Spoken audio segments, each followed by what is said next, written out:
Hello friends, ನಾನು ನಿಮ್ಮ ಕಿತ್ತೂರು ಕನ್ನಡಿಗ. ಒಂದು ಹೊಸ ಸ್ಕೀಮ್ ಇದೆ, ಅದರ ಬಗ್ಗೆ ತಿಳಿಸಿಕೊಡೋದಕ್ಕೆ ಬಂದಿದ್ದೀನಿ.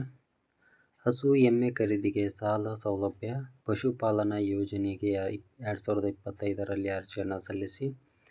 ಹಸು ಎಮ್ಮೆ ಖರೀದಿ ಮಾಡಬೇಕು ಎಂಬ ಕನಸು ಇದ್ದರೆ ಪಶುಪಾಲನಾ ಸಾಲ ಅಂತ ಕೊಡ್ತಾ ಇದ್ದಾರೆ. 2025ರಲ್ಲಿ ಇದೊಂದು ಯೋಜನೆ.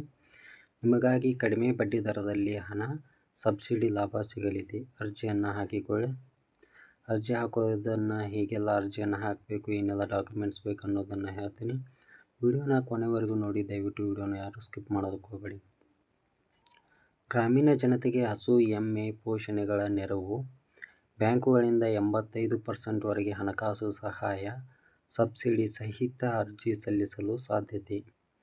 ಗ್ರಾಮೀಣ ಭಾರತದ ದೈನಂದಿನ ಆರ್ಥಿಕತೆಯಲ್ಲಿ ಹಸು ಎಮ್ಮೆ ಪೋಷಣೆ ಮಹತ್ವದ ಪಾತ್ರ ವಹಿಸುತ್ತಿದೆ. ಈ ಹಿನ್ನೆಲೆಯಲ್ಲಿ ಕೇಂದ್ರ ಸರ್ಕಾರವು 2025ರ ಪಶುಪಾಲನಾ ಸಾಲ, ಪಶುಪಾಲನಾ ಲೋನ್ 2025 ಈ ಯೋಜನೆಯ ಮೂಲಕ ರೈತರಿಗೆ ಹಾಗೂ ಯುವಕರಿಗೆ ಆರ್ಥಿಕ ನೆರವನ್ನು ನೀಡ್ತಾ ಇದೆ.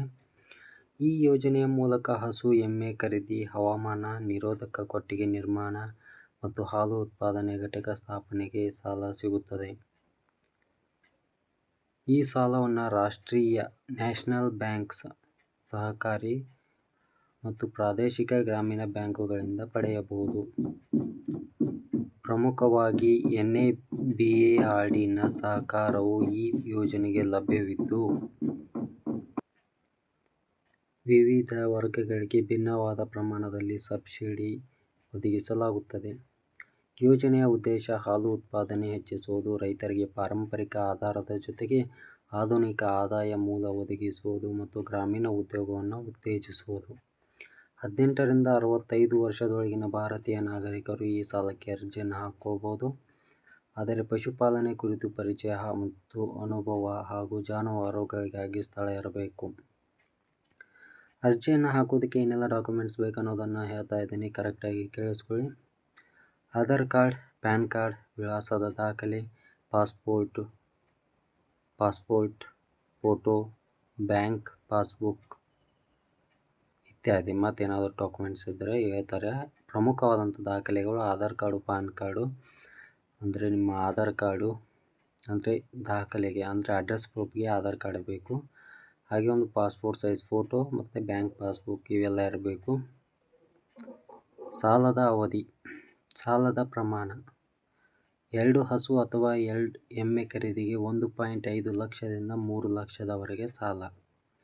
ಸಣ್ಣ ಹಾಲು ಘಟಕಕ್ಕೆ 7 ರಿಂದ 10 ಲಕ್ಷ.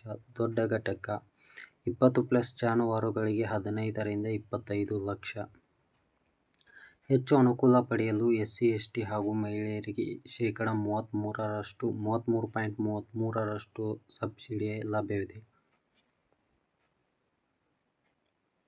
ಇನ್ನು ಸಾಮಾನ್ಯ ವರ್ಗದವರಿಗೆ 25% ಸಬ್ಸಿಡಿ ಇದೆ. NABARDದ ಮೂಲಕ ದೊರೆಯುತ್ತದೆ. 6 ತಿಂಗಳ ನಂತರ ಮರುಪಾವತಿ ಪ್ರಾರಂಭವಾಗುತ್ತದೆ. 5 ರಿಂದ 7 ವರ್ಷಗಳ ಒಳಗೆ ಸಂಪೂರ್ಣ ಮರುಪಾವತಿಸಬೇಕಾಗುತ್ತದೆ. ಅರ್ಜಿ ಪ್ರಕ್ರಿಯೆ ಸುಲಭವಾಗಿದೆ. ನಿಮ್ಮ ಸಮೀಪದ ಬ್ಯಾಂಕನ್ನು ಭೇಟಿಯಾಗಿ ಡೈರಿ ಲೋನ್ ಅರ್ಜಿ ಪಡೆದು ಅಗತ್ಯ ದಾಖಲೆಗಳನ್ನು ಹೊಂದಿಸಿ ಸಲ್ಲಿಸಬಹುದು. ಕೆಲ ರಾಜ್ಯಗಳಲ್ಲಿ ಪಶುಪಾಲನಾ ಇಲಾಖೆ ಅಥವಾ ರಾಜ್ಯದ ಪೋರ್ಟಲ್ಗಳ ಮೂಲಕ ಆನ್ಲೈನ್ ಮೂಲಕ ಅರ್ಜಿಯನ್ನು ಸಲ್ಲಿಸಲು ಸಾಧ್ಯತೆ ಇದೆ. ವೈಯಕ್ತಿಕವಾಗಿ ಮಾತ್ರವಲ್ಲ, ಸ್ವಸಹಾಯ ಸಂಘಗಳು, ಡೈರಿ ಸಹಕಾರ ಸಂಘಗಳು ಹಾಗೂ ಯುವ ಉದ್ಯಮಿಗಳು ಸಹ ಈ ಯೋಜನೆಯ ಲಾಭವನ್ನು ಪಡೆಯಬಹುದು. ಹೀಗೆ ನೋಡಿದರೆ ಪಶುಪಾಲನಾ ಸಾಲ 2025 ಯೋಜನೆಯು ಗ್ರಾಮೀಣ ಮಹಿಳೆಯರಿಗೆ ನಿಜವಾದ ಆರ್ಥಿಕ ಭದ್ರತೆ ನೀಡುವಂತಿದೆ. ಉತ್ತಮ ಯೋಜನೆಯೊಂದಿಗೆ ಪಶುಪಾಲನೆ ಕಲಿತರೆ ಈ ಯೋಜನೆಯಿಂದ ಯಶಸ್ಸು ಕಂಡ ನಿಜವಾದ ಉದಾಹರಣೆಗಳು ಈಗಾಗಲೇ ವಿವಿಧ ರಾಜ್ಯಗಳಲ್ಲಿ ಇದ್ದು ಸಾವಿರಾರು ಜನರು ಸ್ವಾವಲಂಬಿಗಳಾಗಿದ್ದಾರೆ. ಪಶುಪಾಲನಾ loan 2025 easy cow and buffalo loan with subsidy. 2025ರಲ್ಲಿ ಪಶುಪಾಲನಾ ಯೋಜನೆ ಅಂತ ಇದೆ. ಇದಕ್ಕೆ ನೀವು ಹತ್ತಿರದ ಬ್ಯಾಂಕಿಗೆ ಹೋಗಿ ಡೈರಿ ಲೋನ್ ಅಂತ ಕೇಳಿ ಅದಕ್ಕೆ ಅಗತ್ಯವಾದ ದಾಖಲೆಗಳನ್ನು ನೀಡಿ ನೀವು ಲೋನನ್ನು ಪಡ್ಕೋಬಹುದು. ಈ ವಿಡಿಯೋದಲ್ಲಿ ಏನಾದರೂ ಮಿಸ್ಟೇಕ್ಸ್ ಆಗಿದ್ದರೆ ದಯವಿಟ್ಟು ಕ್ಷಮಿಸಿ. ಹಾಗೆ ವಿಡಿಯೋ ಇಷ್ಟ ಆದರೆ ಲೈಕ್ ಮಾಡಿ. ಡೈಲಿ ಇದೇ ಥರ ಇನ್ಫಾರ್ಮೇಷನ್ ವಿಡಿಯೋಗಳಿಗೆ ನನ್ನ ಚಾನಲ್ನ ಸಬ್ಸ್ಕ್ರೈಬ್ ಮಾಡ್ಕೊಳ್ಳಿ. ಥ್ಯಾಂಕ್ ಯು ಫ್ರೆಂಡ್ಸ್, ಮತ್ತೆ ಸಿಗ್ತೀನಿ.